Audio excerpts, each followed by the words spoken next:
एक प्यार का नगमा है, मौजों की रवानी है। आए ऋतुराज तो बिसार सब काज, कोई मीठी मीठी धुन गुनगुनाने लगी धरती। हंसा के जड़वत जीवन को चेतन चाटा बदल गया। आवाज है दादा की।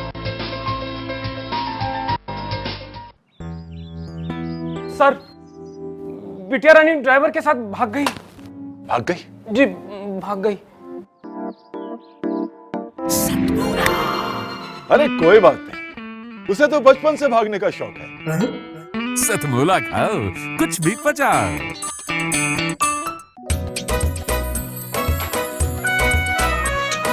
हर पल मस्ती और रंगीन विद सतमोला नमकीन, इससे बेटर है नथिंग। सतमोला नमकीन डिफरेंट टेस्ट है बेमिसाल, पनीर भुजिया भी कमाल, इसके टेस्ट के सब शौकीन। हाँ सतमोला नमकीन, सतमोला स्वीट्स एंड नमकीन, इससे बेटर है नथिंग। हाँ सतमोला नमकीन। सीएम साहब, हमारे 30 विधायक अपोजिशन पार्टी में चले गए। अब आप सीएम नहीं रहे।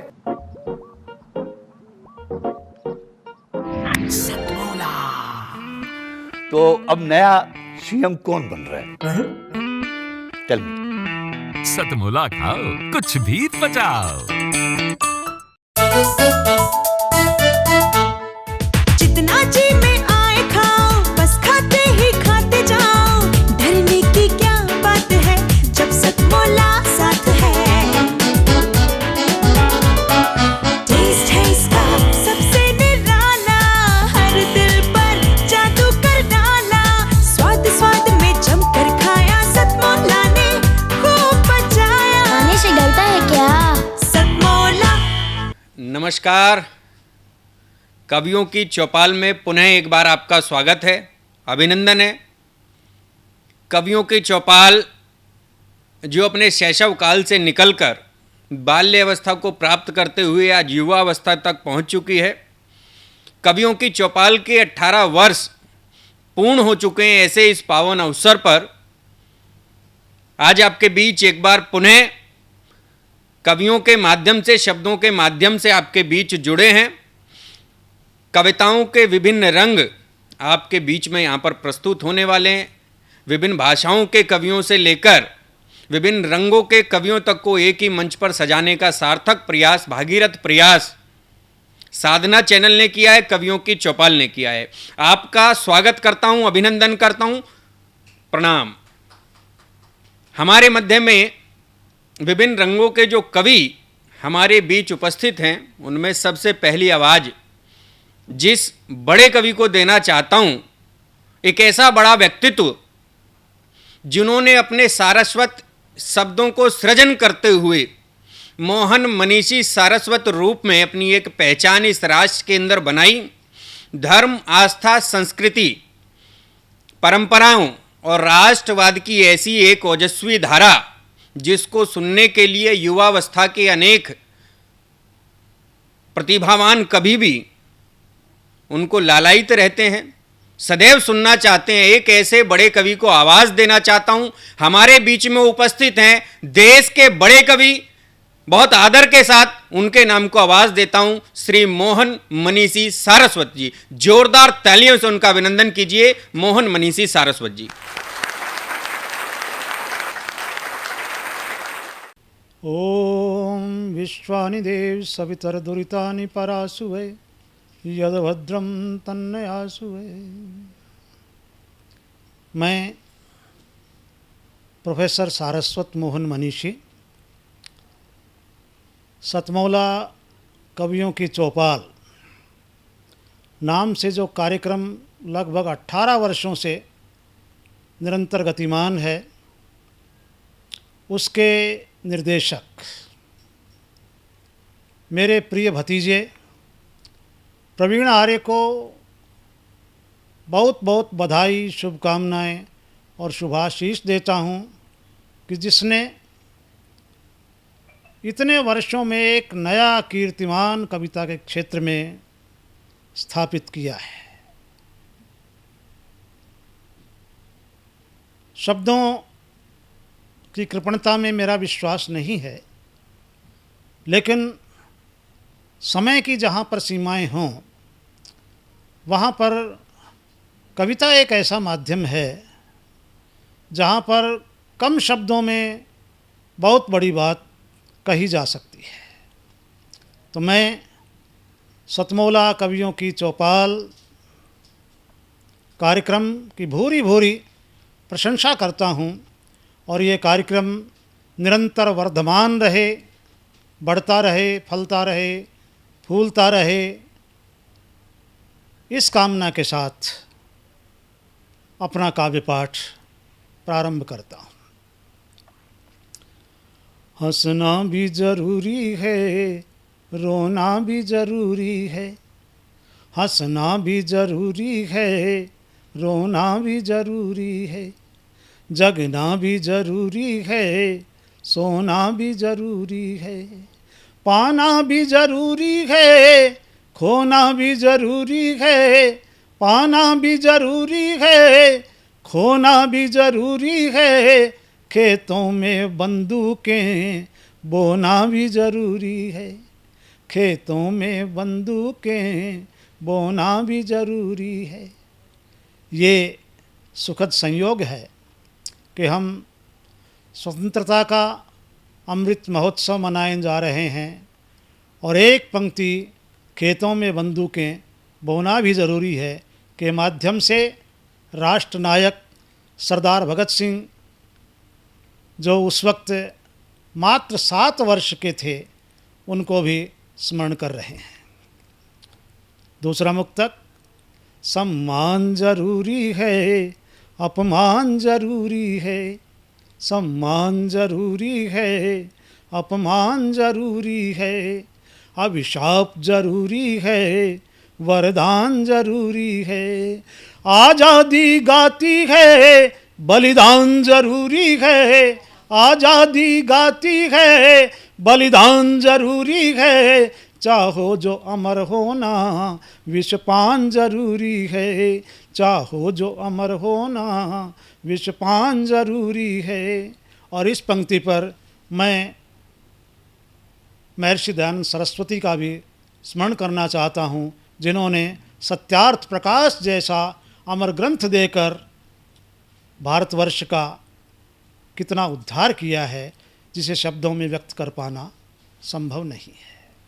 तीसरा मुक्तक, हम बल बन जाएंगे बलवान तिरंगे का, हम बल बन जाएंगे बलवान तिरंगे का, छीनने न कभी देंगे वरदान तिरंगे का, हम खूब जानते हैं सम्मान तिरंगे का, हम खूब जानते हैं सम्मान तिरंगे का, होने न कभी देंगे अपमान तिरंगे का, होने न कभी देंगे अपमान तिरंगे का।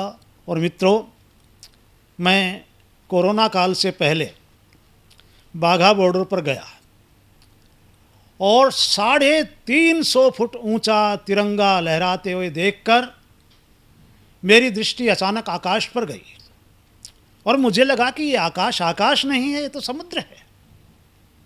और ये तिरंगा तिरंगा नहीं है, बल्कि उस समुद्र की लहरों पर अटखेलियाँ करता हुआ मेरे पूरे भारतवर्ष का वर्चस्व विक्रांत जलयान है।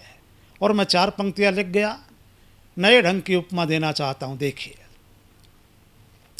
नभरूपी सागर का जलयान तिरंगा है, नभरूपी सागर का जलयान तिरंगा है, सांसों की धड़कन का जयगान तिरंगा है, सांसों की धड़कन का जयगान तिरंगा है, धरती से अंबर तक उत्थान तिरंगा है, धरती से अंबर तक उत्थान तिरंगा है, हर भारतवासी का भगवान तिरंगा है, हर भारतवासी का भगवान तिरंगा है। मेरी आन तिरंगा है, मेरी बान तिरंगा है, मेरी शान तिरंगा है, सम्मान तिरंगा है।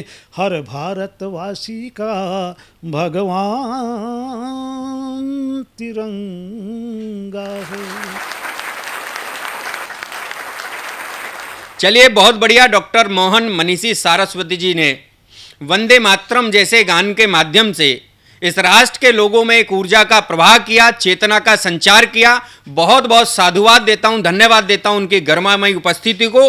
अगले नाम के रूप में नाथ द्वारा से हमारे बीच में एक ऐसा ही और ओजस्वी स्वर हमारे बीच में उपस्थित है, ग्रीस विद्रोही जी। बड़े सम्मान के साथ उनका नाम लेना चाहता हूं, जोरदार तालियों से उनका अभिनंदन कीजिए, ग्रीस विद्रोही जी।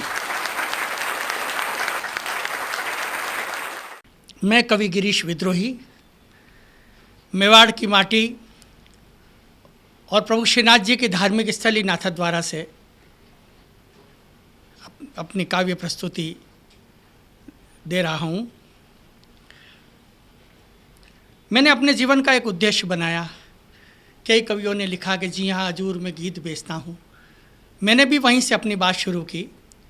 तो कुछ पंक्तियाँ मैं आपके बीच पढ़ता हूँ कि गीत लिख डाले मैंने पेट के लिए, गीत लिख डाले मैंने पेट के लिए, और बेच डाले इस पेट के लिए, अपने पराए बेचे पेट के लिए, जिंदगी भी बेच डाली पेट के लिए, अब बदलूंगा परिवेश के लिए, पेट बेच दूंगा मेरे देश के लिए। निवेदन करना चाहता हूँ, एक ईस्ट इंडिया कंपनी आई जिसने पूरे देश को गुलामी के कगार पर पहुंचा दिया था। आज भी ये तो वर्तमान के प्रशासन ने सारी स्थितियों को नियंत्रण में रख रखा है, बाकी विदेशियों की निगाह पूरे भारत पर है।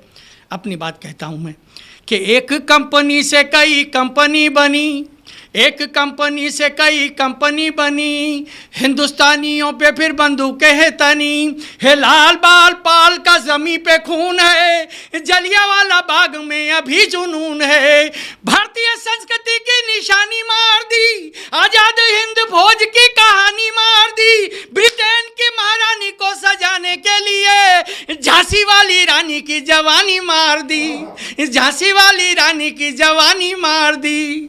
कि माँ भारती के खुले हुए केश के लिए, माँ भारती के खुले हुए केश के लिए, अब बदलूंगा परिवेश के लिए, पेट बेच दूंगा मेरे देश के लिए।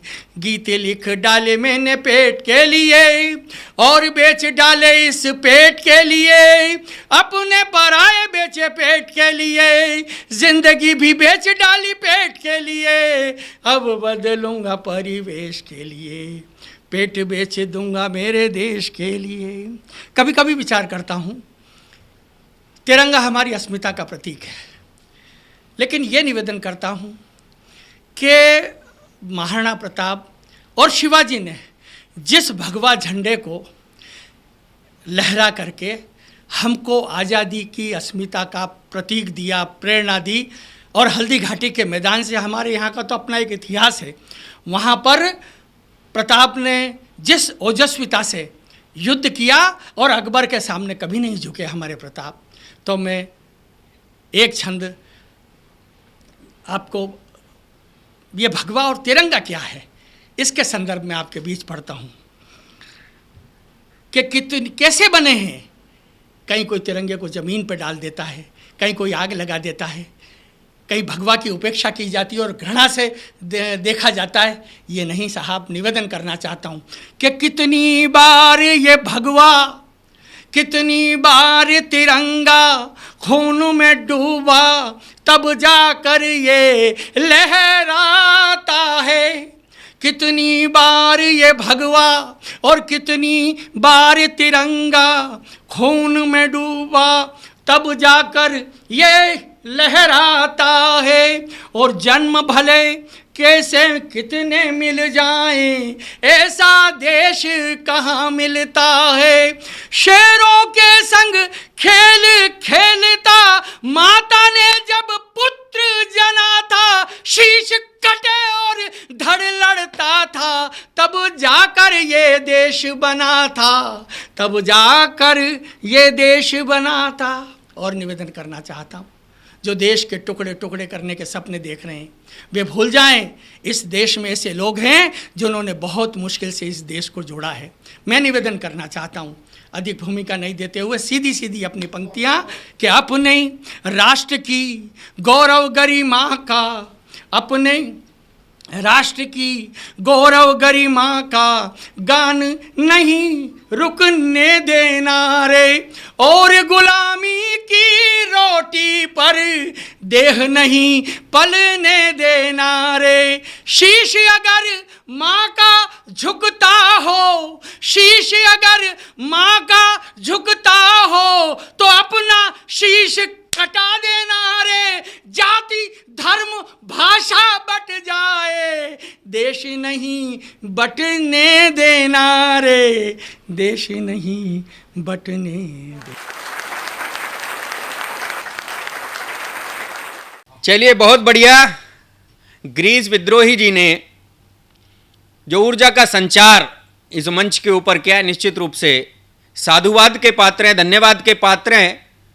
रस को परिवर्तित करते हैं, एक ऐसी कवित्री की ओर चलते हैं जिन्होंने राष्ट्रवाद से निकलकर उस यात्रा को पूरा करते हुए आज ब्रज भाषा में सुनने का मन हुआ हम लोगों का। हमने विशेष उनसे निवेदन किया है, आग्रह किया है। यूँ तो ओजस्वी कवित्री भी हैं, श्रृंगार भी बहुत अच्छा लिखती है, मगर आज विशेष रूप से हम लोगों ने निवेदन किया कि ब्रज भाषा के माधुर्य को संजोते हुए अपनी सुमधुर वाणी में एक ब्रज भाषा का गीत हमारे बीच में वो रखें। बहुत सम्मान के साथ इस संस्कारित कवित्री को आवाज देता हूं। अंजना अंजुम जी, जोरदार तालियों से उनका अभिनंदन कीजिए। अंजना अंजुम जी।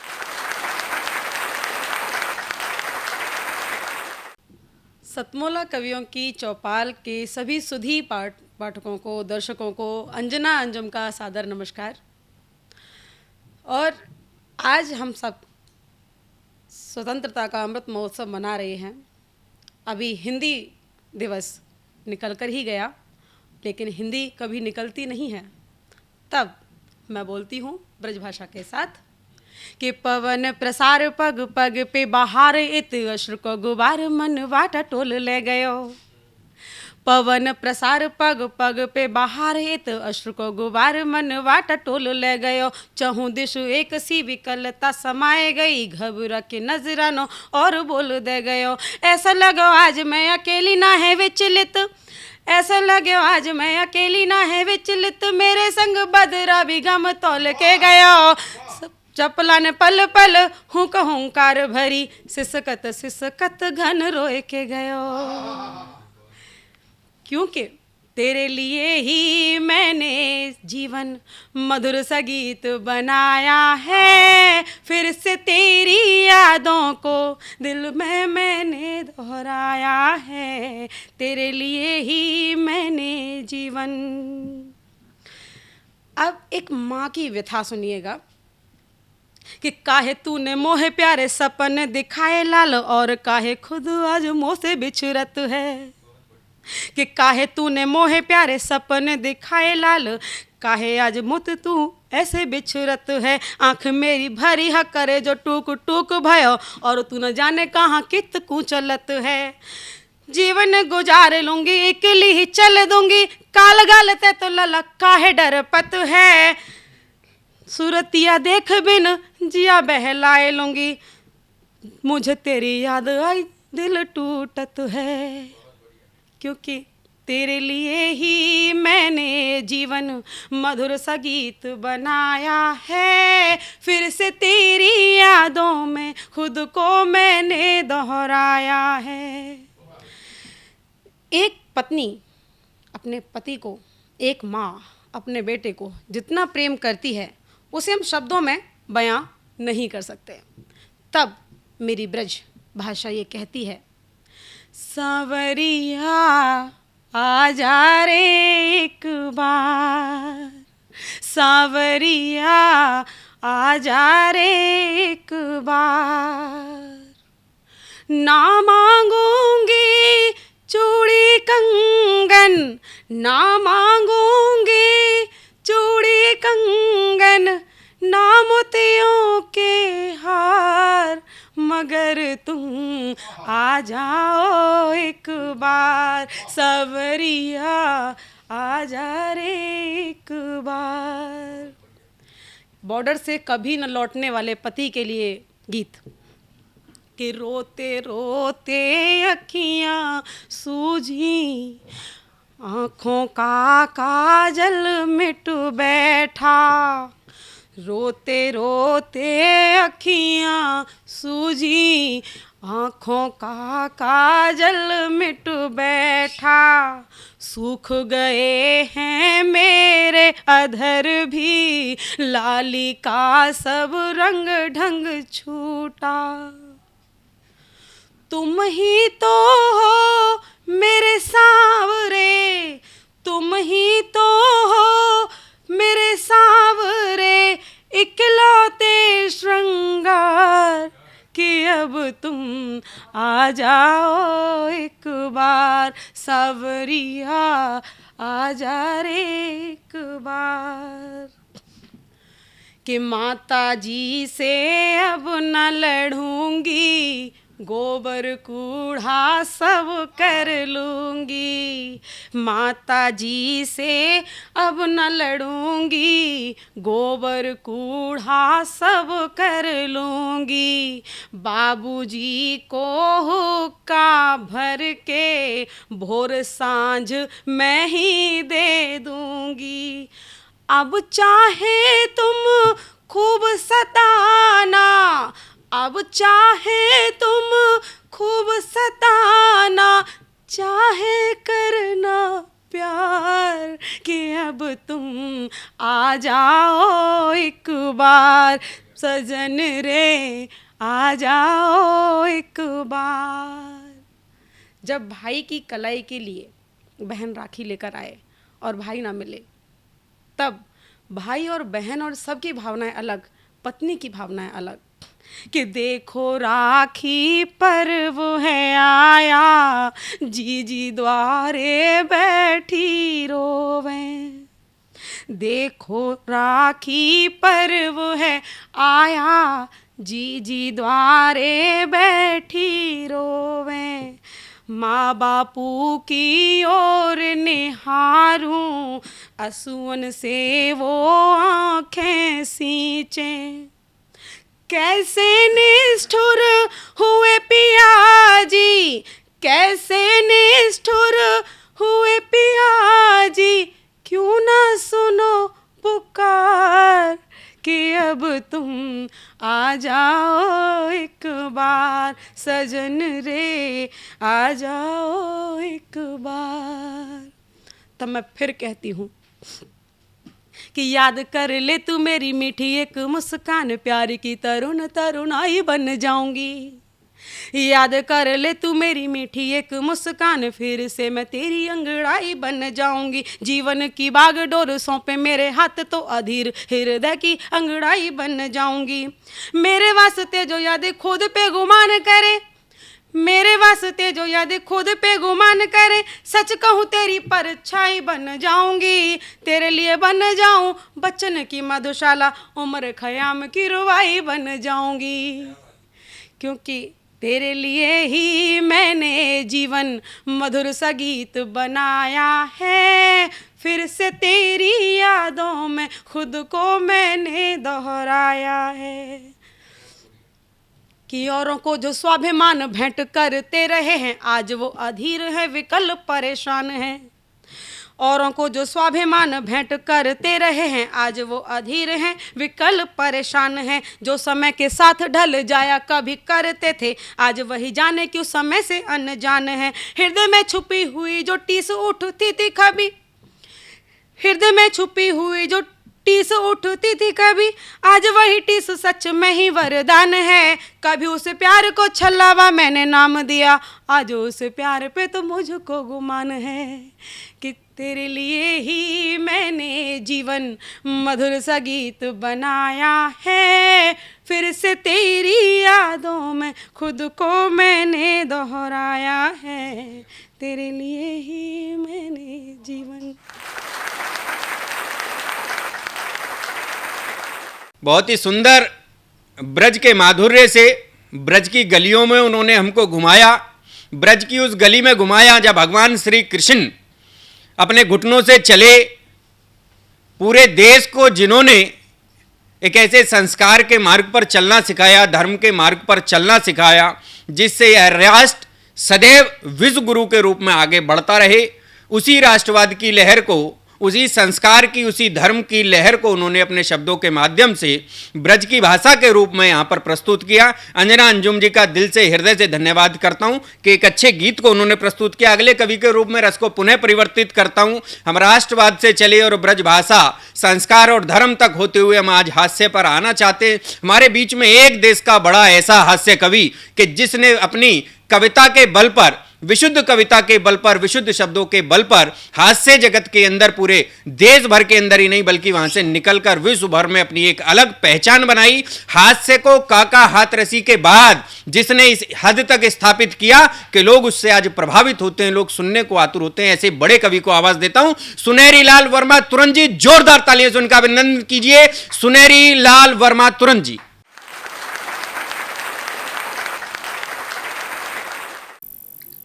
सतमोला कवियों की चौपाल को मैं प्रणाम करता हूं। आदरणीय सेठ जी हमारे बैठे हैं, जिनके प्रांगण में ये सतमोला कवियों की चौपाल आज लगी हुई है। बहुत लंबे समय के बाद लगी है। चौपाल चारों तरफ घूमती रही, लेकिन बहुत दिनों के बाद, यानी जवानी में 17वें साल में जब ये सतमोला लगा है, तब अपने घर आई है।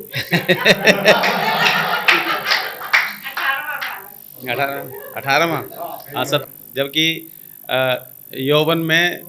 यौवन तक घर में रहती है चौपाल, फिर बाद में घूमती है। और परम आदरणीय अध्यक्ष महोदय गोयल साहब दिल्ली सरकार में, मैं सभी को प्रणाम करता हूँ। आप सभी श्रोताओं को, सभी कवियों को, सभी भाई बहनों को प्रणाम। मैं सुनहरी लाल वर्मा तुरंत और आपके सामने कुछ हास्य की बातें बताऊँगा। देखिए, सबसे पहले मैं आपको ये बताना चाहता हूँ कि लॉकडाउन जो लगा, इस लॉकडाउन में बहुत सारी समस्याएं आईं, बहुत सारे लोग रोए, बहुत सारे लोग गए। सबको श्रद्धांजलि। और जो रोए उनके लिए मैं ये बात कहना चाहता हूँ, रोने से कुछ नहीं होने वाला। क्यों नहीं होने वाला? कि दुख में जो मुस्कराता है वो हमेशा मस्त रहता है। तो मैं बताऊँ आपको, जब लॉकडाउन लगा था पिछले बार का, इस बार का नहीं, पहले वाला, तो पहले वाले लॉकडाउन में डंडे पड़ते थे पुलिस वालों के, तो हम घर में रहते थे, बीमारी भी कम फैली। अब की बार कोई डंडा नहीं रहा, इसलिए बीमारी बढ़ती गई। तो मैं देखिए उसमें बताता हूँ कि चारों तरफ बंद ही बंद था, बाहर निकलते नहीं थे। कभी मिठाई खाने का भी मन करता था तो घर में बना करके खाते थे। गोलगप्पे खा रहे हैं, या बर्फी बना रहे हैं, या रसगुल्ले बना रहे हैं, मज़े ले रहे थे घर में। कि घर बनाते थे, मिठाई का मजा लेते थे, घर बनाते थे, मिठाई का मजा लेते थे, और गोलगप्पों में खटाई का मजा लेते थे, गोलगप्पों में खटाई का मजा लेते थे। और ऊब कर इनसे निकलते थे जब भी सड़कों पे, तो लॉकडाउन में पिटाई का मजा लेते थे। घर से भेजा जाता था, बेसन लेके आओ और सूजी लेकर आते थे कि लौट के घर पे। उन दिनों सर्दियां भी बहुत पड़ रही थी, ठंड पड़ रही, तूफान आ रहे थे, बड़े बड़े कष्ट थे पिछले बार में। कि लौट के घर पे रजाई का मजा लेते थे, लौट के घर पे रजाई का मजा लेते थे, और गर्म बोतल से सिकाई का मजा लेते थे। और टूट जाती थी हड्डियां पुलिस के डंडों से, तो लोग टूट जाती थी हड्डियां पुलिस के डंडों से, तो ऑनलाइन ही दवाई का मजा लेते थे। ये मजे के दिन थे सर, और मजे हमेशा लेने चाहिए। लोगों को मजे लेने में भी परेशानी होती है, फ्री मिल रहे हैं फिर भी नहीं लेते। पार्कों में जाएंगे, फुहारों में आनंद लेंगे, इतनी वहाँ जा रहे हैं, वहाँ शिमला मसूरी और केम्प्टी फॉल का पानी गिर रहा है, उससे मजे ले रहे हैं। अरे अभी अपने घर में गिरने वाला है कुछ दिन बाद ही, आज पड़ेगा शायद। चारों तरफ बरसात होगी, जिनकी छत टपकने वाली है वो टपकेंगी और भीतर ही केम्प्टी फॉल आ जाएगा। पॉजिटिव थिंकिंग रखिए हमेशा। और पॉजिटिव थिंकिंग में क्या होता है कि आपके सामने दुख हो और उसको सुख में बदल दो। छत टपकती है, लोग रोते हैं और हम हंसते हैं, ऐसे में मजे लेते हैं, सोचते हैं आज फुहारे नीचे से नहीं चल रहे, डायरेक्ट ऊपर से चल रहे हैं। और कई बार ये भी सोचते हैं कि आज इंद्र भगवान इतने प्रसन्न हैं कि मेरा लेंटर तोड़ के मेरे घर में आए। और छप्पर फाड़ के तो लोग कहते हैं लेंटर तोड़ के भी आते हैं। तो उनका स्वागत हम कैसे करते हैं, देखिएगा कि छत टपके तो फव्वारों का मजा लेते हैं, छत टपके तो फव्वारों का मजा लेते हैं, और टूटे कमरे में बहारों का मजा लेते हैं, टूटे कमरे में बहारों का मजा लेते हैं। और कैसे करते हैं कि मूंगफलियों को भी बादाम समझ खाते हैं, और बेर खा कर के छुआरों का मजा लेते हैं। मजे लेने हो तो हर तरह ले सकते हैं, नहीं तो कहीं मजे नहीं है। आप स्वर्ग में चले जाओ वहाँ भी मजे नहीं है, और कश्मीर चले जाओ वहाँ भी नहीं है। मजे हैं तो घर में हैं, टूटी खाट पर हैं, don't worry. Bed double bed है लोगों के यहाँ, उसमें मजे हैं साहब, डबल बेड है हमारे यहाँ नहीं है। हमारे यहाँ खाट है तो हमारे यहाँ खटमल भी है, खाट भी है, खटमल भी है। पूरी रात आनंद लीजिए खटमलों के साथ खाट पे। कैसे करते हैं देखिए कि खाट चिपटा के डबल बेड बना लेते हैं, खाट सरका के डबल बेड बना लेते हैं, और कोई रूठा हो तो चुपचाप मना लेते हैं, और चांद जैसा कोई टुकड़ा अगर हो पहलू में तो पास तंदूर के कूलर का मजा लेते हैं। मस्त रहिए, आनंद के साथ रहिए कि हम तो रोतों को डॉक्टर साहब कि हम तो रोतों को घड़ी भर में हंसा लेते हैं, कि हम तो रोतों को घड़ी भर में हंसा लेते हैं, जैसे मछुआरे मछलियों को फंसा लेते हैं, और कोई जलता है तो जलता रहे जलन लेकर, हम जहन्नुम में भी जन्नत का मजा लेते हैं। मस्त रहते हैं, बीच सागर में किनारों का मजा लेते हैं, बीच सागर में किनारों का मजा लेते हैं, और घोर पतझड़ में बहारों का मजा लेते हैं, और अपने कंधों पे जिंदगी का बोझ ढोते हैं, कि अपने कंधों पे जिंदगी का बोझ ढोते हैं, और ऊंट गाड़ी में भी कारों का मजा लेते हैं। मस्त रहते हैं, टेंशन फ्री रहते हैं। देखिए टेंशन फ्री, अब तो गंजे हो रहे हैं, बाल खत्म हो रहे हैं, ये भी टेंशन नहीं है। सुबह सुबह लोग अक्सर कहते सुना है, आज किसका मुंह देख के आया था। हर आदमी अपना ही मुंह देखता है, और सवेरे उठते ही मुंह देखेगा मैं कैसा लग रहा हूँ, या मेरे बाल तो नहीं उड़े हुए बिखरे हुए। तो हम लोग सवेरे जगते हैं तो बाल देखते हैं तो फिर ये रोते नहीं हैं, ये कहते हैं वो दिन याद आते हैं जब ऐसे झटका मारते थे, ऊपर चले जाते थे बाल, और टीचर इन्हें पकड़ करके जब कूटता था तब और हम मज़े आते थे, सारा पढ़ता नहीं है। तो देखिए उस कि वे कुछ दिन कुछ साल जाने कहाँ गए, वे कुछ दिन कुछ साल जाने कहाँ गए, और सिर के सारे बाल जाने कहाँ गए, और वे कुछ दिन कुछ साल जाने कहाँ गए। और उन दिनों क्या होता था कि पहले पिच अब तो पिच के लटके दिखते हैं कि अब तो पिच के लटके दिखते हैं। टमाटरों से गाल जाने कहाँ गए और वे कुछ दिन कुछ साल जाने कहाँ गए। और लिख लिख अपने नाम दिए थे जो हमको,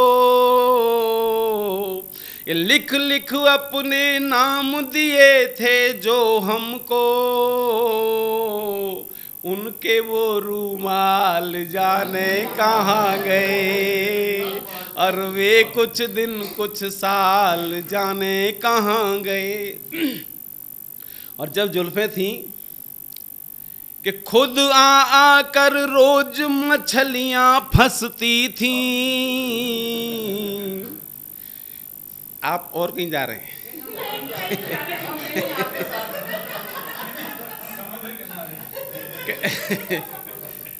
कि खुद आ कर रोज मछलियां फंसती थीं।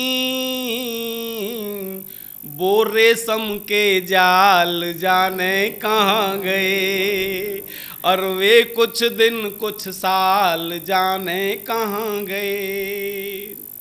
और सुबह दोपहर शाम समय से मिलते थे,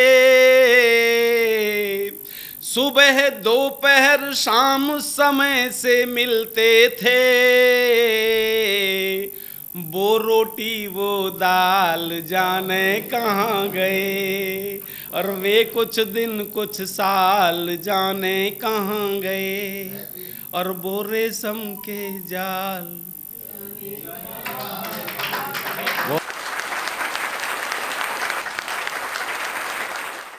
सुनहरी लाल वर्मा जी जिस विश्वास को मैंने जताया था उस विश्वास पर खरा उतरते उन्होंने हम लोगों को खूब हंसाया, गुदगुदाया, जीवन में एक ऐसे मधुर एहसास कराया उन्होंने। मगर क्योंकि फिर भी कई बार परिस्थितियां कुछ अलग हो जाती हैं, जीवन यूं तो होता है हमारा बहुत नेक, मगर फिर भी हमको कहीं कहीं लेना होता है ब्रेक। ठीक थोड़ी देर बाद मिलता हूं आपसे, तब तक आप लीजिए इन खट्टी मीठी गोलियों का चटकारा। एक ब्रेक के बाद मिलते हैं, कमर्शियल ब्रेक के बाद आपसे मिलते हैं। जितना जी में आए खाओ, बस खाते ही खाते जाओ। डरने की क्या बात है जब सतमोला साथ है। टेस्ट है इसका सबसे निराला, हर दिल पर जादू कर डाला। स्वाद स्वाद में जमकर खाया, सतमोला ने खूब बचाया। खाने से डरता है क्या? सतमोला। सर, बिटिया रानी ड्राइवर के साथ भाग गई। भाग गई? जी भाग गई।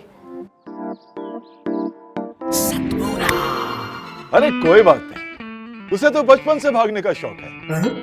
सतमोला खाओ, कुछ भी पचाओ।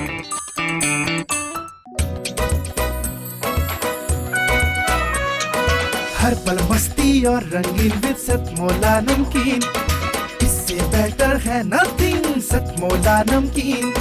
डिफरेंट टेस्ट है बेमिसाल, पनीर भुजिया भी कमाल। इसके टेस्ट के सब शौकीन, हाँ सतमोला नमकीन। सतमोला स्वीट्स एंड नमकीन, इससे बेटर है नथिंग। हाँ सतमोला नमकीन। सीएम साहब, हमारे 30 विधायक अपोजिशन पार्टी में चले गए। अब आप सीएम नहीं रहे।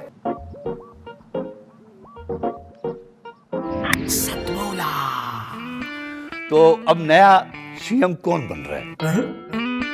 Tell me. सतमोला खाओ, कुछ भी पचाओ। जो कविताओं के लिए तो स्थापित किए जाते हैं, शब्दों के लिए स्थापित किए जाते हैं, सेवा भाव के लिए स्थापित किए जाते हैं, मगर इससे भी कुछ मंच आगे बढ़कर कहीं निकलते हैं और एक ऐसी प्रतिभाओं को, एक ऐसी कला को स्थापित करने का काम करते हैं जो समाज की मुख्य धारा से जुड़कर इस राष्ट्र की उन्नति में, इस राष्ट्र की सेवा में अपनी सहभागिता निभाते हैं। ऐसा कार्य करने का एक बड़ा श्रेय यदि किसी को जाता है तो प्रवीण आर्य जी को जाता है। मैं विशेष रूप से यहां पर प्रवीण आर्य जी का जिक्र इसलिए करना चाहता हूं इस कविता के कार्यक्रम के दौरान भी, कि जिन्होंने इस कविता के कार्यक्रम को जहां विगत 18 सालों से निरंतर चलाया, तो इसके पीछे एक बड़ा लॉजिक क्या रहा होगा। मैं कई बार जब इस बात का चिंतन करता हूं तो मन के अंदर एहसास आता है कि आज ये जो देश के अंदर बड़ी बड़ी प्रतिभाएं, प्रतिष्ठित कवियों के रूप में, कवित्रियों के रूप में आज हमारे बीच में, जिनको हम सुनते हैं, गुनते हैं, गुनगुनाते हैं, हंसते हैं, मुस्कुराते हैं, जीवन के बहुत सारे सबक सीखते हैं, वो सब कवियों के चौपाल से निकल कर आज गए हैं। आज एक ऐसी संवेदनाओं की कवित्री जो अगर हम शारीरिक रूप से देखें तो कई मायने में हम उनको दिव्यांग कह सकते हैं, मगर उसके बावजूद भी प्रतिभा का एक ऐसा साक्षात उदाहरण, एक जीवंत उदाहरण हमारे बीच में है, पूजा सिंह के रूप में, जो दिल्ली से ही हमारे बीच में है। पूजा सिंह, मैं बहुत बहुत साधुवाद भी देता हूं प्रवीण आर्य जी को, जिन्होंने ऐसे लोगों को यह मंच देने का कार्य किया है। बहुत जोरदार तालियां आपकी चाहता हूं इस कवित्री के लिए। आपका हौसला एक दिन इस कवित्री को बड़ी कवित्री के रूप में आपके बीच में स्थापित करे। मैं पूजा सिंह जी को आवाज देता हूं, आप उनकी कविताएं सुनिए। निश्चित रूप से विश्वास दिलाता हूं कि आपकी आंखें, आपकी पलकें नम हो जाएंगी। पूजा सिंह दिल्ली से जोरदार स्वागत कीजिए पूजा सिंह जी।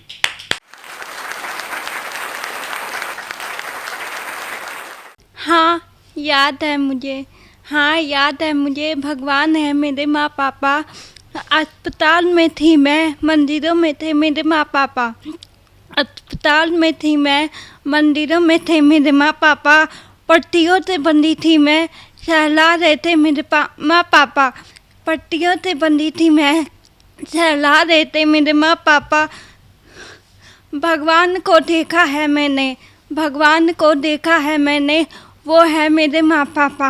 भगवान को देखा है मैंने, वो है मेरे माँ पापा। खुद की काबिलियत पर भरोसा नहीं मुझको, खुद की काबिलियत पर भरोसा नहीं मुझको। किसी की बातों पर तो भरोसा है ना मुझको, किसी की बातों पर भरोसा तो है ना मुझको, वो है मेरे माँ पापा। गलती करने पर सजा देते हैं भगवान, गलती करने पर सजा देते हैं भगवान। कभी रुलाते नहीं, वो है मेरे माँ पापा।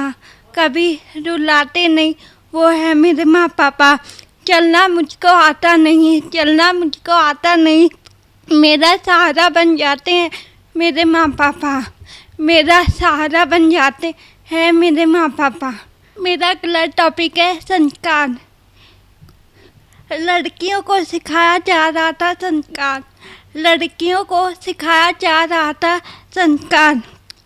अपने कुछ प्राइवेट कपड़े यूं ना धूप में सुखाया करो, अपने कुछ प्राइवेट कपड़े यूं ना धूप में सुखाया करो। उन पर कुछ हल्के कपड़े डाल दिया करो, उन पर कुछ हल्के कपड़े डाल दिया करो।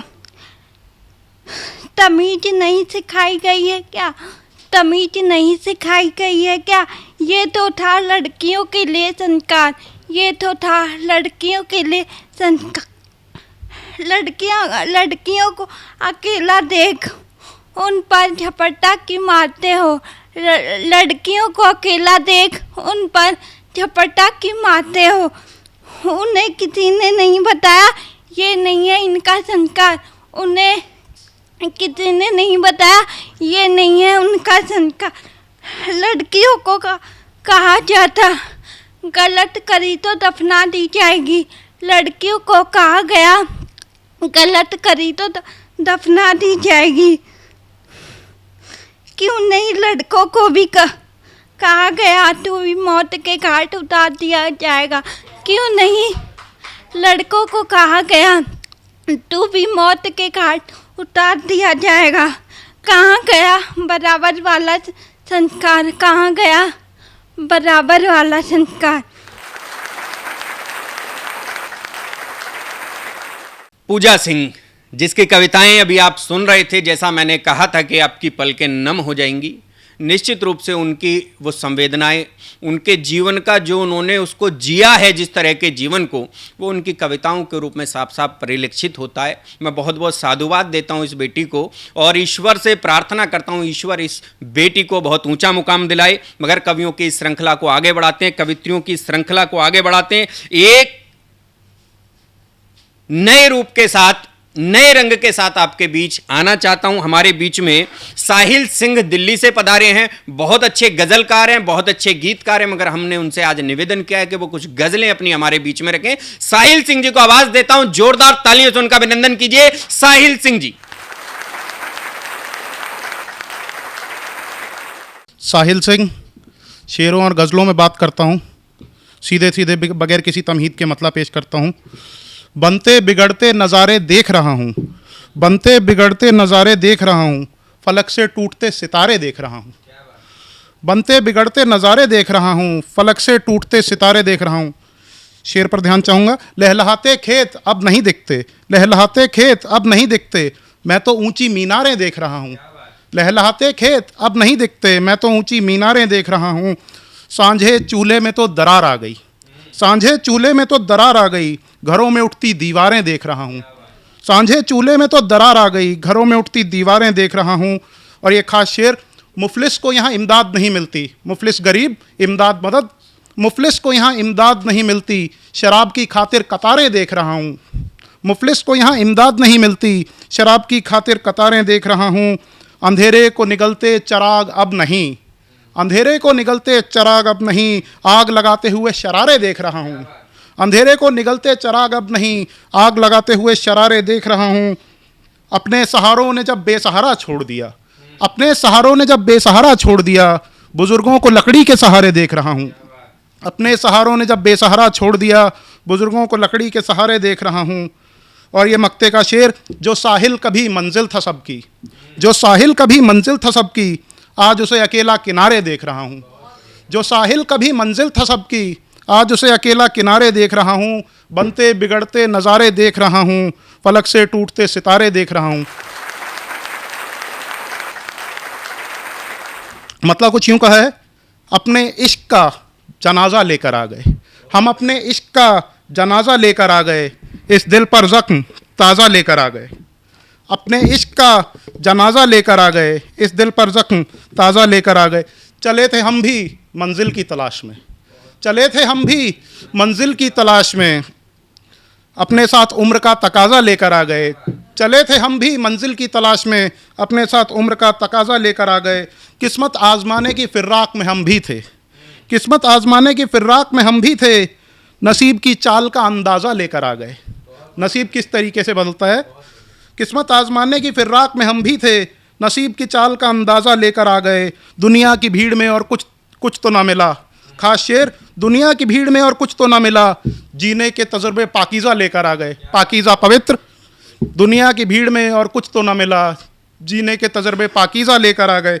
और ये मक्ते का शेर, साहिल तमाम उम्र साहिल पर गुजार दी, साहिल तमाम उम्र साहिल पर गुजार दी, तन्हाई का खुला दरवाज़ा लेकर आ गए। साहिल तमाम उम्र साहिल पर गुजार दी, तन्हाई का खुला दरवाज़ा लेकर आ गए, हम अपने इश्क का जनाजा लेकर आ गए। मतलब कुछ यूँ कहा है, दुनिया से छुपाकर जागीर रखी है, दुनिया से छुपाकर जागीर रखी है, हमने किताब में तेरी तस्वीर रखी है। दुनिया से छुपाकर जागीर रखी है, हमने किताब में तेरी तस्वीर रखी है। शेर देखें, ज़माना तो चाकू छुरी खंजर से काटता है, ज़माना तो चाकू छुरी खंजर से काटता है, तुमने तो ज़मा पर ही शमशीर रखी है। ज़माना तो चाकू छुरी खंजर से काटता है, तुमने तो ज़मा पर ही शमशीर रखी है। तेरे आईने के टुकड़े गिरे थे जहाँ पर, खास शेर, तेरे आईने के टुकड़े गिरे थे जहाँ पर, वहीं मेरी टूटी हुई तकदीर रखी है। तेरे आईने के टुकड़े गिरे थे जहाँ पर, वहीं मेरी टूटी हुई तकदीर रखी है। चाह कर भी वो फासले मिट नहीं पाते, चाह कर भी वो फासले मिट नहीं पाते, वक्त ने पाँव में डालकर जंजीर रखी है। चाह कर भी वो फासले मिट नहीं पाते, वक्त ने पाँव में डालकर जंजीर रखी है। रकीब तंज कसते हैं मेरी मोहब्बत पर, रकीब प्रतिद्वंदी, रकीब तंज कसते हैं मेरी मोहब्बत पर, हमने तो बेगम के तौर तेरी हीर रखी है। रकीब तंज कसते हैं मेरी मोहब्बत पर, हमने तो बेगम के तौर तेरी हीर रखी है। वस्ल हो ना हो ये नसीब की बात है, वस्ल मिलन, वस्ल हो ना हो ये नसीब की बात है, यहाँ तो हर हिज्र में इश्क की नज़ीर रखी है। वस्ल हो ना हो ये नसीब की बात है, यहाँ तो हर हिज्र में इश्क की नज़ीर रखी है। और ये मक्ते का शेर, इस जन्म में नहीं तो अगली बार मिल जाना, कितना पॉजिटिव सोचता है एक आशिक। इस जन्म में नहीं तो अगली बार मिल जाना, तैयार साहिल ने उसकी भी तदबीर रखी है। बहुत बहुत धन्यवाद। बहुत बढ़िया साहिल सिंह जी, आपने बहुत अच्छी गज़लें सुनाई। और जब गज़लों की बात चली तो ऐसे ही गज़लों के एक और पुरोधा जिन्होंने उर्दू अदब की महफिल में अपनी एक विशेष पहचान बनाई हुई है, क्योंकि ये मंच सर्वभाषा का मंच है, सभी लोगों का मंच है। तो अरुण साहिबाबादी जी एक ऐसे गज़लकार के रूप में हमारे बीच में उपस्थित हैं, शायर के रूप में हमारे बीच उपस्थित हैं। उनको आवाज़ देना चाहता हूं। निश्चित रूप से उनकी गज़लों में, उनकी रुबाइयों में आपको आनंद की अनुभूति होगी। अरुण साहिबाबादी, जोरदार ताली से उनको आवाज़ दीजिए। अरुण साहिबाबादी जी।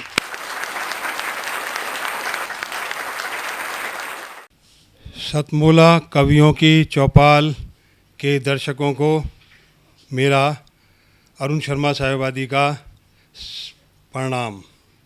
मित्रों, कुछ मुक्तकों के माध्यम से अपनी बात का आरंभ करता हूँ, सुनिएगा। गम का लम्हा भी मुझे आसान है, वक्त की मुझको सही पहचान है। गम का लम्हा भी मुझे आसान है, वक्त की मुझको सही पहचान है। ऐ मेरी तकदीर तेरा शुक्रिया, मेरे घर के पास कब्रिस्तान है।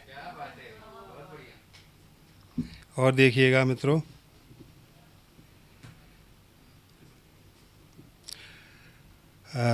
हम अपने माँ बाप के साथ रहते हैं, जीवन गुजर जाता है उनके साथ, लेकिन उन्हें हम पहचान नहीं पाते हैं। तो उस पर मैंने 4 पंक्तियाँ कही हैं, देखिएगा। वक्त के साथ चलना ही काफ़ी नहीं, वक्त से आगे भी सोचना चाहिए। अपने माँ बाप को जानने के लिए, अपने माँ बाप को जानने के लिए बूढ़ा बन कर कभी देखना चाहिए। बूढ़ा बन कर कभी देखना चाहिए। और मित्रों, इस मुक्तक में एक शब्द है गौतम। गौतम का मतलब है गौतम बुद्ध। तो गौतम बुद्ध के जीवन की घटना को ध्यान में रखिएगा, उस पर मैं पढ़ रहा हूँ। फेरे के वक्त तुमने उठाए थे जो बचन, शादी के बाद उनको भुलाना गुनाह है। गौतम तुम्हारा कैसा ही मकसद सही, मगर गौतम तुम्हारा कैसा ही मकसद सही, मगर बीवी को सोता छोड़ के जाना गुनाह है। बीवी को सोता छोड़ के जाना गुनाह है। और देखिए मित्रों कि केवल सुख की कल्पना मात्र से ही जीवन व्यतीत हो रहा है, इस पर मैंने कहा है। देखिए, ना खिड़की और ना है दर, फिर भी ये लगता है घर। धरती के एक टुकड़े को ही मैंने देखा मुड़ मुड़ कर, मैंने देखा मुड़ मुड़ कर।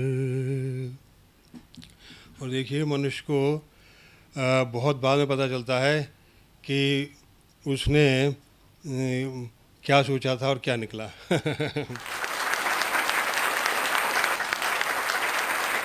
ये बहुत बहुत बहुत धन्यवाद अरुण साहिबाबादी जी। बहुत अच्छी गज़लें, बहुत अच्छी रुबाइयाँ आपने यहाँ पर प्रस्तुत की मित्रों, और समय बता रहा है, अपना इशारा दे रहा है कि हमको यहाँ पर विराम लेना होगा। मगर उस विराम को लेने से पहले एक महत्वपूर्ण बात जो आपके बीच रखना चाहता हूँ। हमारे टीवी के स्क्रॉल पर आप नीचे देख रहे होंगे, एक नंबर चल रहा है 9711182183। आपके लिए एक ऐसा महत्वपूर्ण नंबर है जिसके अंदर भी प्रतिभा है, काव्य की प्रतिभा है, शब्दों के सृजन की प्रतिभा है। वो सब लोग यहाँ पर इस नंबर पर, नीचे दिए हुए नंबर पर संपर्क कर सकते हैं, प्रवीण आर्य जी से संपर्क कर सकते हैं। मैं निश्चित रूप से ये विश्वास आपको दिलाता हूँ, यदि आपके अंदर प्रतिभा है तो आप इस मंच पर आइए। आज ये युवावस्था में पहुंच चुका है मंच, इसको 18 वर्ष बीत चुके हैं। आपका नाम दूर तक जाने वाला, आपकी प्रतिभा दूर तक जाने वाली है। आप कवि समाज की मुख्य धारा से जुड़ने वाले हैं। आप सब लोग इस नंबर पर संपर्क करें। और इसके अतिरिक्त हम सब लोगों के दर्शकों में भी यदि कोई व्यक्ति ऐसा है जिसको लगता है कि मेरे पास शब्दों का अकूत खजाना है और मेरे पास भी कविताएं हैं, मैं भी उसको सुनाना चाहता हूं, मुझे भी एक मंच की आवश्यकता है, तो उन लोगों से भी ये आग्रह करता हूं कि आप भी इस नंबर पर संपर्क करें। आप लोगों के लिए भी समय थोड़ा हो सकता है हम लोग कम दें, मगर आपके लिए भी एक समय निश्चित रूप से रहेगा। अंत में कुछ समय के लिए आपको भी अवसर दिया जाएगा ताकि भी आप भी लोग गर्व से कह सकें कि हाँ, मेरे में भी सृजन की शक्ति है। यहीं पर विराम लेता हूं, अपनी वाणी को विराम देता हूं। अगले एपिसोड तक के लिए जय श्री राम, नमस्कार। सतमुल्ला कवियों की चौपाल का ये प्यारा सा छोटा सा प्रांगण, प्रवीण आर्या जी का निमंत्रण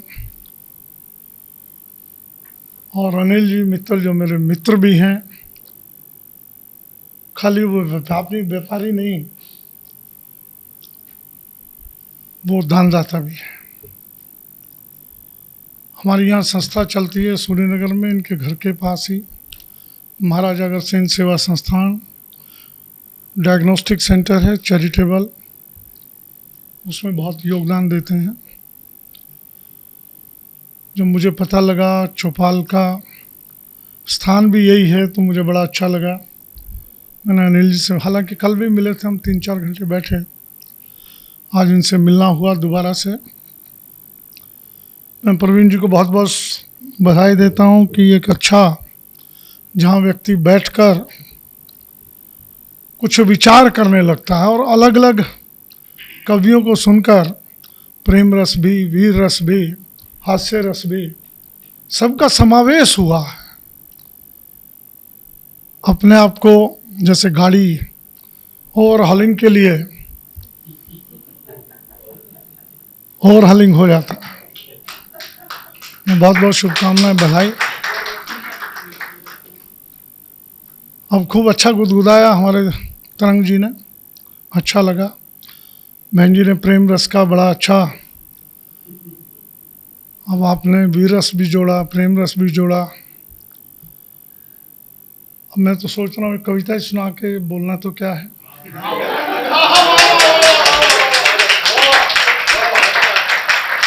साहित्य जो है वो किसी भी समाज की, किसी भी राष्ट्र की आत्मा होता है। जहाँ साहित्य मर जाता है वो राष्ट्र भी मर जाता है। ये गांठ से बांध लीजिए, वो समाज जिंदा नहीं रहता। साहित्य से मेरा तात्पर्य जो है चाटुकारिता से नहीं है, सच्चाई को लिखना, आईना दिखाना, जिसका भी जिक्र भी हुआ, वो साहित्य है। आप मैथिली शरण गुप्त को ले लीजिए, दिनकर जी को ले लीजिए, जयशंकर प्रसाद जी को ले लीजिए, हरिश्चंद्र जी को ले लीजिए, किसी को भी उठा लीजिए। मैं निराला जी को मैंने बहुत पढ़ा है, मैं भी प्रेम रस और वीर रस का बहुत दीवाना रहा हूँ, बहुत कविताएं लिखी। तो ये सारी चीज़ें जो आज के कवि और पुरानी पीढ़ी के कवियों में, बुरा नहीं मानिएगा, बहुत अंतर आ गया, बहुत अंतर है। और ये सारी चीज़ें जो हैं कई बार बड़ी दुखदाई होती हैं, बड़ी पीड़ा, उन साहित्य प्रेमियों को बहुत पीड़ा पहुंचाती। शर्मा जी का जो हमारे हास्य कवि अभी पिछले वर्ष कोरोना काल जब समाप्त हुआ, थोड़ा हल्का हुआ, उनका फ़ोन आया, रामनिवास जी हम कवियों की बहुत आर्थिक दृष्टि से ठीक नहीं है, कुछ कवियों की कभी सम्मेलन नहीं, उनका एक विधानसभा में कभी सम्मेलन रखवा दीजिए। मैंने कहा स्वागत है, रखिए, अच्छी बात है, कुछ राशि देनी पड़ेगी। मैंने बताइए क्या क्या देने। अब वो जिक्र नहीं मैं कर रहा, उन्होंने अच्छे कवि बुलाए, कवि सम्मेलन हुआ, विधानसभा के अंदर हुआ, और जो राशि उन्होंने कहा वो हमने दी। तो ये साहित्य को जीवित रखने का, कवियों को जीवित रखने का दायित्व भी सरकारों का और हम समाज प्रेमियों का है। मैं अनिल जी को बहुत बहुत बधाई देता हूँ, शुभकामनाएं देता हूँ। इसी के साथ एक कविता दोनों रूप में है, वही कविता प्रेम रस में भी है और वीर रस में। हास्य रस में मैं जरा सुनकर हंसता हूँ, लेकिन कभी लिखा नहीं मैंने। आपातकाल में बहुत कुछ लिखा, उसके बाद थोड़ा राजनीति में आ गए, लिखने का समय कम मिला। उसी में से कविता उधम सिंह काम्बोज जी को मैं बहुत मान से प्रेम से देखता हूँ, और आज के प्रसंग में मुझे वो कविता उचित भी लगी। जो यहाँ से लंदन गए, अपनी डायरी में पिस्टल हमने पढ़ा होगा सबने, और वहाँ जाकर के मर्डर किया, डायर का मर्डर किया, एक बदला लिया पिस्टल से। मैं उनकी समाधि बनी, जिन्होंने पूर्व पश्चिम पिक्चर देखी होगी, उसमें मनोज कुमार बोलता है कि मैं पहले उनकी समाधि पर जाऊंगा। जिस दिन उनको फांसी होनी थी, उसकी सुबह बिल्कुल प्रातःकाल एक दृश्य मैंने रचना की और उस पर कुछ पंक्तियां लिखी। वो जेल की कोठरी में खिड़की से हवा का झोंका आया, वहाँ की हवा शीतल होती है, तो कुछ पंक्तियां लिखी, वो आपके सामने रख रहा हूँ। ओ पवन तुम आज जाना, अभी जाना मेरे भारत देश जाना। ओ पवन तुम आज जाना, अभी जाना मेरे भारत देश जाना। तू आज इतनी चंचल क्यों है, तू आज इतनी शीतल क्यों है, माना मैंने मेरे जख्मों पर चाहती हो मरहम लगाना। अगर इतनी हमदर्दी है मुझसे तो ओ पवन कुछ ऐसा करो, सांस बन मेरी सांसों में मिलो। मूरत बनी भारत माँ की हृदय में मेरे, तुम पहचान जाना। ओ पवन तुम आज जाना, अभी जाना मेरे भारत देश जाना। इंग्लैंड की हवा है ना, उसको पहचान दे रहे हैं। सागर चरण धोता है उसके, हो नतमस्तक बढ़ जाना पुरी की ओर। अयोध्या भी जाना, मथुरा भी जाना, गंगा की शीतलता अपने संग लेती आना। हाँ, जलियांवाला बाग जाना न भूल जाना। कल्पना कर लें, हम लोग सब अयोध्या, मथुरा, माया, काशी ये सब कुछ करते हैं। हम अपना कितना अपने बच्चों को लेकर जलियांवाला बाग जानते हैं। राष्ट्र का सबसे बड़ा अगर मंदिर है, राष्ट्रवाद का सबसे बड़ा मंदिर जलियांवाला बाग है। अमृतसर चले जाएंगे लेकिन फिर भी जलियांवाला बाग नहीं जाएंगे। स्वर्ण मंदिर चले जाए लेकिन वहाँ नहीं जाते। ये बड़ा पीड़ादायक है, बहुत पीड़ादायक। हाँ, जलियांवाला बाग जाना न भूल जाना। ओ पवन तुम आज जाना, अभी जाना मेरे भारत देश जाना। अंतिम पंक्तियाँ, बस कार्य इतना कर तुम लौट आना। बस कार्य इतना कर तुम लौट आना, फिर तुम्हारी इस चंचलता और शीतलता में महक मेरे देश की आई। कण कण तुम्हारा पवित्र होगा, सांस बन पुनः मेरी सांसों में मिल जाना। ऐ मेरी सांसों बस फिर तुम हमेशा के लिए रुक जाना, हमेशा के लिए रुक जाना। ओ पवन तुम आज जाना, अभी जाना मेरे भारत देश जाना।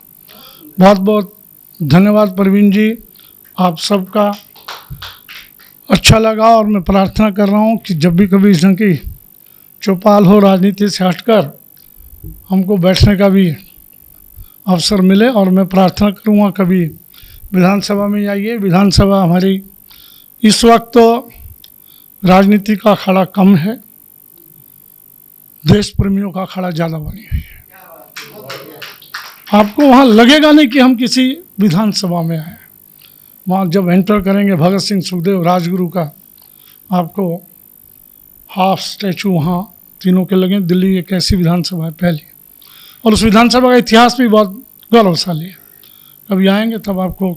अभी हमने सुंदरलाल बहुगुणा जी का अखबारों में पढ़ा होगा, उनका एक बहुत बड़ा स्मारक बनाया है, अच्छा स्मारक बनाया है। क्रांतिकारी, ऐसे क्रांतिकारियों के चित्र वहाँ लगे हुए हैं जिनको हम भूल गए।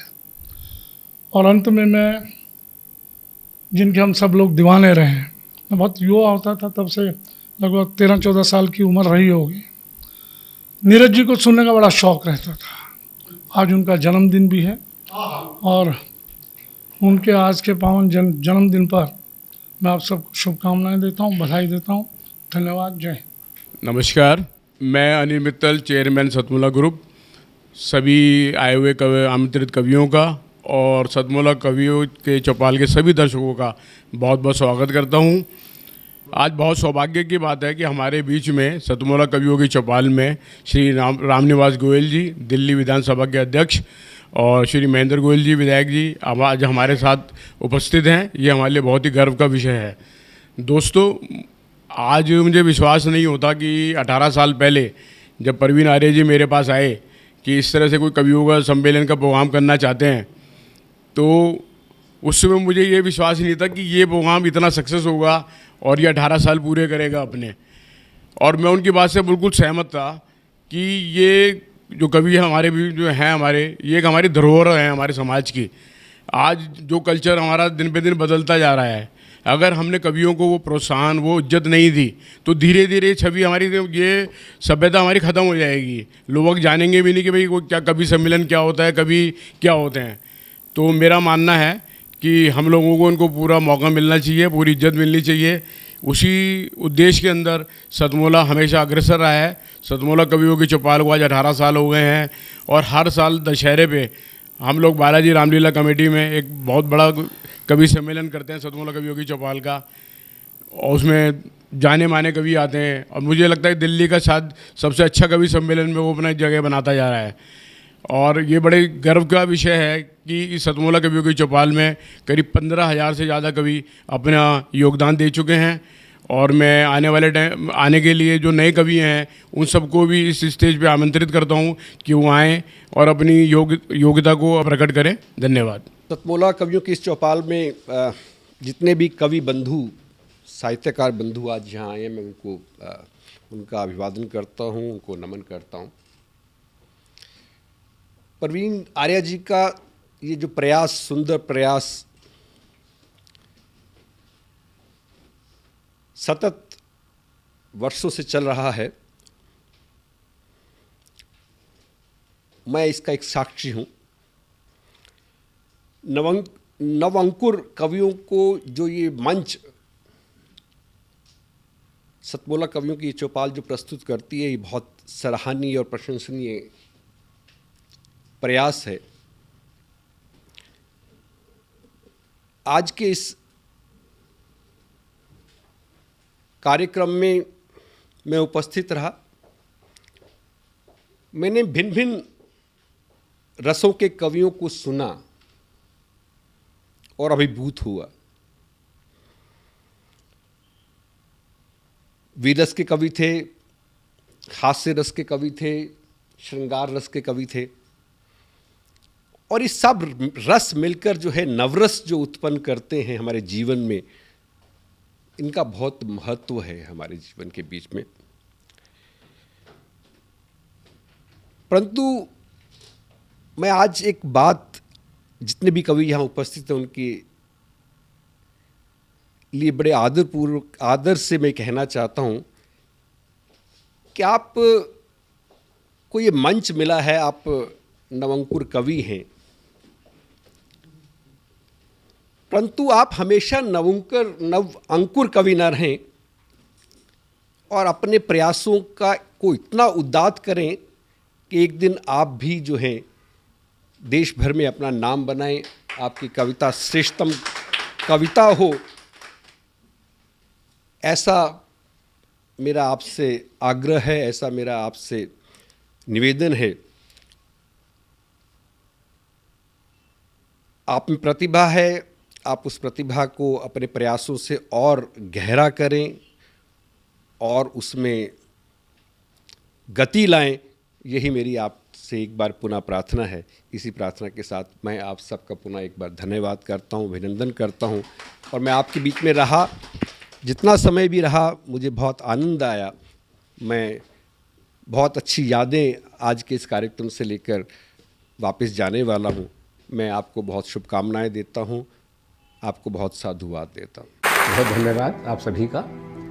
अखिल भारतीय साहित्य परिषद द्वारा संचालित सतमोला कवियों की चौपाल नामक ये जो कार्यक्रम है, ये अपने आप में इसलिए महत्वपूर्ण है कि केवल ये कार्यक्रम ही नहीं है, बल्कि यहाँ पर नवांकुर नए नए कवि, नई नई कवयित्रियाँ इस मंच पर आकर के अपनी कविताओं को प्रस्तुत करती हैं, जो सारे संसार के अंदर जाता है।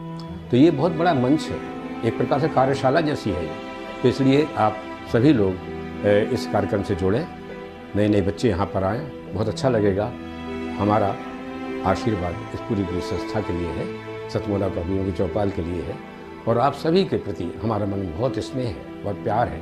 आप सब आएँ और इस प्रकार से यहाँ पर अपनी कविताओं को इस मन से सुना करके उपकृत हों और उपकृत करें भी हम सभी।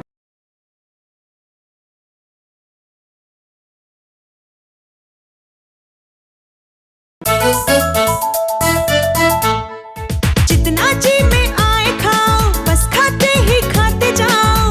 डरने की क्या बात है जब सतमोला साथ है। टेस्ट है इसका सबसे निराला, हर दिल पर जादू कर डाला। स्वाद स्वाद में जमकर खाया, सतमोला ने खूब बचाया। खाने से डरता है क्या? सतमोला। सर, बिटिया रानी ड्राइवर के साथ भाग गई। भाग गई? जी, भाग गई। अरे कोई बात नहीं, उसे तो बचपन से भागने का शौक है। सतमोला खाओ, कुछ भी पचाओ।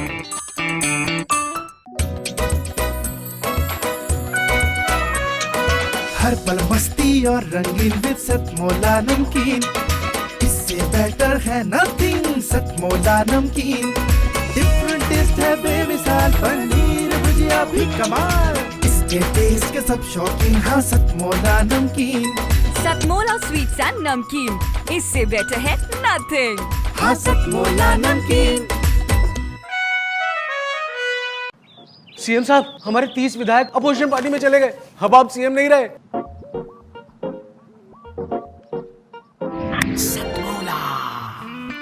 तो अब नया सीएम कौन बन रहा है? Tell me. सतमोला खाओ, कुछ भी पचाओ।